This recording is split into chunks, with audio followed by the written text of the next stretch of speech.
दोस्तों, भारतीय समाज में ज़्यादातर लोग डॉक्टर, इंजीनियर, लॉयर बनने की अपेक्षा रखते हैं, लेकिन वहीं कुछ ऐसे लोग भी हैं जो कॉर्पोरेट और फाइनेंस के सेक्टर में अपना कैरियर बनाने की इच्छा रखते हैं। वैसे मैंने कॉर्पोरेट के लिए एमबीए पर पूरी वीडियो बना रखी है, अगर आप चाहें तो उसे देख सकते हैं। लेकिन आज की इस वीडियो में हम फाइनेंस पर बात करेंगे और जानेंगे कि आप एक सीए कैसे बन सकते हैं। तो नॉलेज फैक्ट की इस वीडियो में आप सभी का बहुत बहुत स्वागत है। तो आइए इस वीडियो की शुरुआत करते हैं। सबसे पहले जानते हैं कि चार्टर्ड अकाउंटेंट आखिर होता क्या है। चार्टर्ड अकाउंटेंट एक ऐसा व्यक्ति होता है जो किसी फर्म या किसी कंपनी या किसी इंडिविजुअल के लिए अकाउंटिंग, ऑडिटिंग, टैक्सेशन या फिर फाइनेंशियल असेसमेंट का काम देखते हैं। उन लोगों को चार्टर्ड अकाउंटेंट कहा जाता है। अब समझते हैं कि ये सीए कोर्स क्या है। सीए कोर्स 4 से 5 साल का एक लॉन्ग टर्म कोर्स है जो ICAI यानी institute of chartered accountants of India द्वारा कराया जाता है, जिसको करने के बाद आप किसी भी कंपनी या किसी फर्म में बतौर चार्टर्ड अकाउंटेंट के रूप में काम कर सकते हैं। सीए कोर्स 3 स्टेज में बटा हुआ होता है, जिसमें पहली स्टेज को सीए फाउंडेशन, दूसरी स्टेज को सीए इंटरमीडिएट और तीसरी स्टेज को सीए फाइनल कहा जाता है। इन तीनों स्टेजों को पास करने के बाद ही आप एक सीए यानी कि चार्टर्ड अकाउंटेंट के रूप में काम कर सकते हैं। अब जानते हैं कि आप एक चार्टर्ड अकाउंटेंट कैसे बन सकते हैं। दोस्तों, चार्टर्ड अकाउंटेंट बनने के 2 तरीके हैं। नंबर 1 12th के बाद, नंबर 2 ग्रेजुएशन के बाद। सबसे पहले जानते हैं कि आप 12th के बाद चार्टर्ड अकाउंटेंट कैसे बन सकते हैं। दोस्तों, अगर इसकी एलिजिबिलिटी क्राइटेरिया की बात करें तो आपका किसी भी मान्यता प्राप्त बोर्ड से 12th पास होना आवश्यक है। चाहे आपने 12th किसी भी स्ट्रीम यानी कि साइंस स्ट्रीम, कॉमर्स स्ट्रीम या फिर आर्ट स्ट्रीम से की है, तब भी आप इस कोर्स को कर सकते हैं। अगर आप 12th के बाद इस कोर्स को करते हैं तो आपको 3 स्टेज से होकर गुजरना पड़ेगा। Number 1 CA foundation, number 2 CA intermediate, number 3 CA finals. Number 1 CA foundation. 12th class को पास करने के बाद आपको सबसे पहले सीए फाउंडेशन के लिए रजिस्टर करना होगा और आप ICAI यानी institute of chartered accountants of India की ऑफिशियल वेबसाइट पर जाकर सीए फाउंडेशन के लिए रजिस्टर कर सकते हैं। रजिस्टर करने के बाद आपको इस एग्जाम को क्लियर करना होगा। इस कोर्स में आपको 4 पेपर देने होते हैं और प्रत्येक पेपर 100 मार्क्स का होता है। इस एग्जाम को पास करने के लिए आपको प्रत्येक पेपर में कम से कम 40% मार्क्स और ओवरऑल चारों पेपर में 55% मार्क्स लाने होंगे। Number 2 CA intermediate. जैसे ही आप सीए फाउंडेशन एग्जाम को क्लियर करते हैं, उसके बाद आपको सीए इंटरमीडिएट के लिए रजिस्टर करना होगा। इसके लिए भी आप ICAI की ऑफिशियल वेबसाइट पर जाकर रजिस्टर कर सकते हैं। इस कोर्स में आपको 8 पेपर देने होते हैं जो 2 ग्रुप्स में डिवाइड होते हैं। अगर आप इन दोनों में से किसी एक ग्रुप को पास कर लेते हो तो आप 3 साल की आर्टिकलशिप यानी कि प्रैक्टिकल ट्रेनिंग के लिए एलिजिबल हो जाते हो, जिसमें आपको अकाउंटिंग, ऑडिटिंग के बारे में सिखाया जाता है। लेकिन उससे पहले आपको ICITSS यानी integrated course on information technology and soft skills के कोर्स को कंप्लीट करना होगा, जो 4 वीक्स का होता है। और ये कोर्स आपको आर्टिकलशिप यानी कि प्रैक्टिकल ट्रेनिंग स्टार्ट करने से पहले ही कंप्लीट करना होता है। इसके बाद जब आप सीए इंटरमीडिएट के दोनों ग्रुप्स के एग्जाम को क्लियर कर लेते हैं तो आपको आर्टिकलशिप के लास्ट 2 साल में AICITSS यानी advance integrated course on information technology and soft skills का कोर्स कंप्लीट करना होगा। ये भी 4 वीक्स का कोर्स होता है जिसे आपको कंप्लीट करना होता है। Number 3 CA final. जैसे ही आप सीए इंटरमीडिएट और इंटीग्रेटेड कोर्स को कंप्लीट कर लेते हो तो इसके बाद आपको सीए फाइनल के लिए रजिस्टर करना होगा और इसके लिए भी आप ICAI की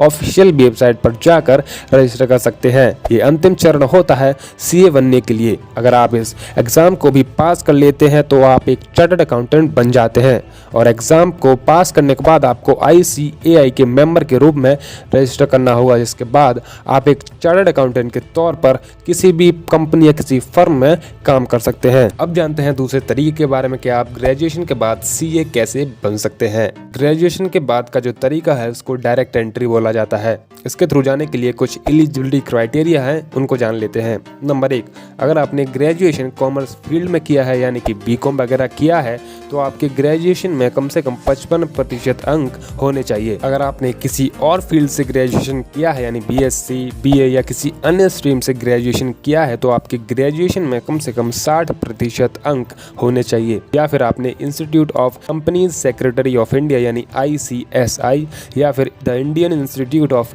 कॉस्ट अकाउंटेंट्स यानी IIC का इंटरमीडिएट लेवल का एग्ज़ाम पास किया हुआ है तो आप डायरेक्ट एंट्री के लिए एलिजिबल हो जाते हो। अब जानते हैं रजिस्ट्रेशन और एग्ज़ाम प्रोसेस के बारे में। रजिस्टर करने के लिए आप ICAI के ऑफिशियल वेबसाइट पर जाकर रजिस्टर कर सकते हैं और रजिस्टर करने के बाद आपको 4 वीक्स का ICITSS ट्रेनिंग कोर्स कंप्लीट करना होगा और साथ ही 3 साल की प्रैक्टिकल ट्रेनिंग भी शुरू करनी होगी और 8 मंथ की प्रैक्टिकल ट्रेनिंग कंप्लीट होने पर ही आप CA इंटरमीडिएट एग्ज़ाम को दे सकते हैं। यानी कि अगर आपको नवंबर का CA इंटरमीडिएट एग्ज़ाम देना है तो आपको प्रैक्टिकल ट्रेनिंग फरवरी से पहले स्टार्ट करनी होगी और यदि आपको मई का CA इंटरमीडिएट का एग्ज़ाम देना है तो आपको अपनी प्रैक्टिकल ट्रेनिंग अगस्त से पहले स्टार्ट करनी होगी और साथ ही आपको अपनी स्टडी के लिए भी अलग से टाइम निकालना पड़ेगा जिससे आप CA इंटरमीडिएट एग्ज़ाम को क्लियर कर सकें। इसके बाद आपको CA इंटरमीडिएट का एग्ज़ाम देना होगा जिसमें 2 ग्रुप होते हैं। इन दोनों ग्रुप को पास करने के बाद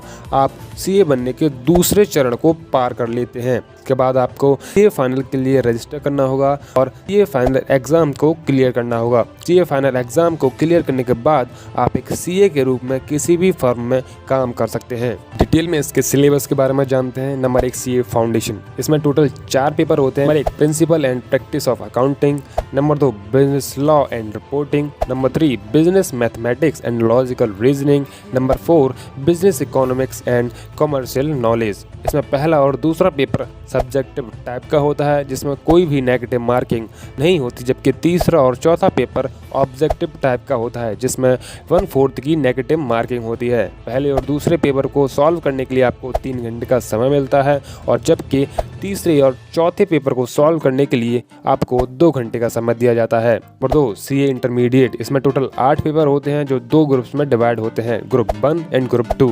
ग्रुप 1 में 4 पेपर होते हैं। Paper number 1 accounting, 2 corporate and other laws, number 3 cost and management accounting, number 4 taxation और number 5 advance accounting, number 6 auditing and assurance, number 7 enterprise information system and strategic management, number 8 financial management and economics for finance. इस exam में question subjective और objective दोनों type में पूछे जाते हैं, यानी कि 100 में से 70 क्वेश्चन सब्जेक्टिव होते हैं और 30 क्वेश्चन ऑब्जेक्टिव होते हैं और प्रत्येक पेपर को सॉल्व करने के लिए आपको 3 घंटे का समय दिया जाता है और ये एग्ज़ाम ऑफलाइन मोड में होता है। इस एग्ज़ाम में किसी भी प्रकार की कोई भी नेगेटिव मार्किंग नहीं होती। नंबर 3 CA फाइनल, इसमें भी टोटल 8 पेपर होते हैं जो 2 ग्रुप्स में डिवाइड होते हैं, ग्रुप 1 एंड ग्रुप 2। ग्रुप 1 में 4 पेपर होते हैं। Number 1 financial reporting, number 2 strategic financial management, number 3 advance auditing and professional ethics, number 4 corporate and allied laws, number 5 advance management auditing,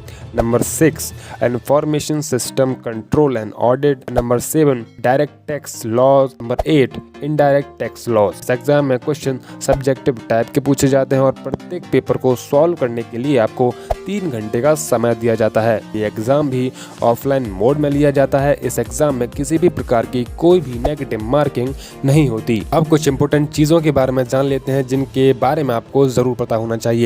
number 1 CA foundation का registration 3 साल तक valid होता है। Number 2 CA foundation का exam साल में 2 बार होता है, एक मई में और एक नवंबर में। नंबर 3 CA फाउंडेशन का रजिस्ट्रेशन आप साल में 2 बार कर सकते हैं, एक जनवरी में और एक जुलाई में। नंबर 4 CA इंटरमीडिएट का रजिस्ट्रेशन 4 साल तक वैलिड होता है। नंबर 5 CA इंटरमीडिएट का एग्जाम भी साल में 2 बार होता है, एक मई में और एक नवंबर में। नंबर 6 CA इंटरमीडिएट का रजिस्ट्रेशन भी आप साल में 2 बार कर सकते हैं, एक नवंबर में एक मार्च में। नंबर 7 CA फाइनल का रजिस्ट्रेशन 5 साल तक वैलिड होता है। नंबर 8 CA फाइनल का एग्जाम भी साल में 2 बार होता है, एक मई में और एक नवंबर में। नंबर 9 CA फाइनल का रजिस्ट्रेशन भी साल में 2 बार होता है, एक जनवरी में और एक जुलाई में। अब जानते हैं कि CA कोर्स की रजिस्ट्रेशन फीस कितनी होती है। सबसे पहले CA फाउंडेशन की फीस जानते हैं।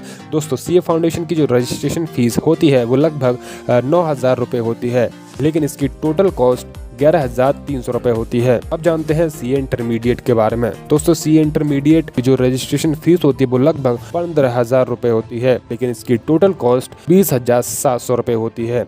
अब बारी है CA फाइनल की। दोस्तों CA फाइनल की जो रजिस्ट्रेशन फीस होती है वो लगभग 22,000 रुपये होती है, लेकिन इसकी टोटल कॉस्ट 39,800 रुपये होती है और ये फीस समय के साथ बदल भी सकते, तो आप हमेशा ऑफिशियल वेबसाइट पर जाकर चेक कर सकते हैं। आप सोच रहे होंगे कि ये सब तो ठीक है, लेकिन इसकी तैयारी या इसका स्टडी मटेरियल कहाँ से मिलेगा। इसकी तैयारी या स्टडी मटेरियल आपको दो तरीके से मिल सकता है। नंबर 1 कोचिंग के माध्यम से, नंबर 2 ICAI की ऑफिशियल वेबसाइट से। नंबर 1 कोचिंग के माध्यम से। कोचिंग से मेरा मतलब है कि आप या तो ऑनलाइन कोचिंग ले सकते हैं या ऑफलाइन कोचिंग ले सकते हैं। इन दोनों में से किसी एक का वैकल्पिक चयन करके आप वहां से CA की तैयारी और स्टडी मटेरियल प्राप्त कर सकते हैं। नंबर 2 ICAI की ऑफिशियल वेबसाइट से। ICAI खुद भी स्टडी मटेरियल प्रोवाइड करती है। इसमें प्रत्येक कोर्स का पेपर वाइज PDF फॉर्मेट में study material free of cost में दिया जाता है और साथ ही आप यहाँ पर मॉक टेस्ट भी दे सकते हैं। इसके लिए आपको इसकी ऑफिशियल वेबसाइट पर जाना होगा या फिर आपको वीडियो की डिस्क्रिप्शन में इसका लिंक मिल जाएगा, आप वहाँ से भी इस वेबसाइट पर जा सकते हैं।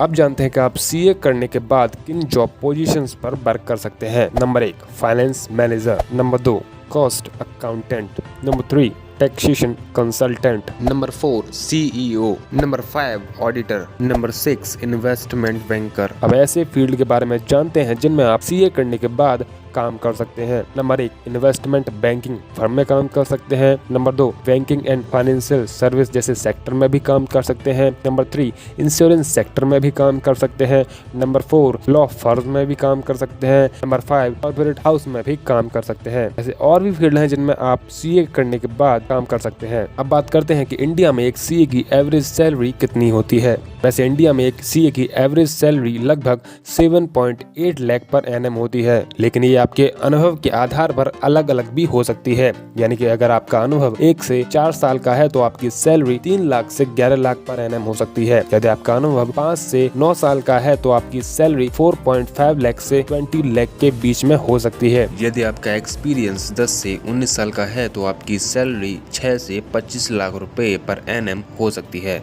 आप जानते हैं टॉप 5 ऐसे रिक्रूटर जो एक CA को हायर करते हैं। Number 1 Reliance industries, number 2 Aditya Birla group, number 3 Accenture, number 4 Deloitte और नंबर 5 ICICI बैंक। ऐसे और भी बहुत सी कंपनी है जो एक CA को हायर करती हैं। तो ये थी फुल इन्फॉर्मेशन CA के बारे में। अगर आपका कोई भी डाउट हो तो आप कमेंट बॉक्स में पूछ सकते हैं और इस वीडियो को अपने दोस्तों के साथ शेयर कर सकते हैं। और ऐसी ही और वीडियो देखने के लिए आप हमारे चैनल को सब्सक्राइब कर सकते हैं। आपका कीमती समय देने के लिए बहुत बहुत धन्यवाद।